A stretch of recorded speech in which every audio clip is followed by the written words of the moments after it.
Но. И здравейте, хора! В това видео щупме този фенер. Целта не е да го щупим на две, а просто да спре да свети. Да, не може да свети, като чукаме. Добре, Той е полущупен този фенер. Добре, Дамяне, давай, ти си Път на жените, аз съм първи. Да, Женчо. Дай. Ох! Заболайте. Да. Хора, ето за вас стана Чакай малко да видим светили. Целта Хора, ето му. не е светили, аре да видим светили. Да. Свети. Как ще свети? Ела, аз го потроших целия. Сега. Намерих. Свети ли?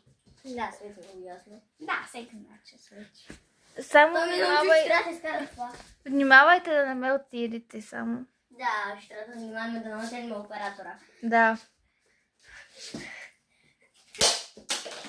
Добре, знам, че не съм го щупил, хвърли го много леко.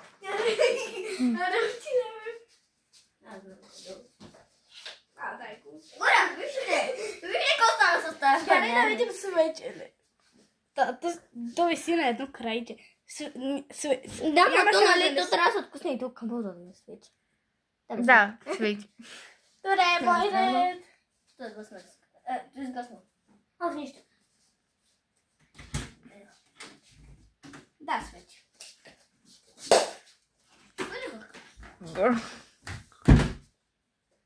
Това не е важно, знам, че ще е влязло. Мина, че си късам. Да, хора! Хора, аз печеля. Мъжо успя. Не, жената успя. Аз откъснах тук що кабела. И не свети. Да, вече няма как. Сега в момента наистина да ни удари ток. Сега ще пипна ето тази гитка, за да умра. О, то не да ме удари тук. Наистина ли? Да, хора, това толкова очаквате. Още много ме заболя. Не искам аз да го. Не пипай. Абе, Дамяне, не дей, може да убие, защото толкова удар. Човек може да умре, ако пипне толкова. Да, ме боли, но е приятно като свърши. Все едно се израло. Хора! Чао! Чао! Казах чао!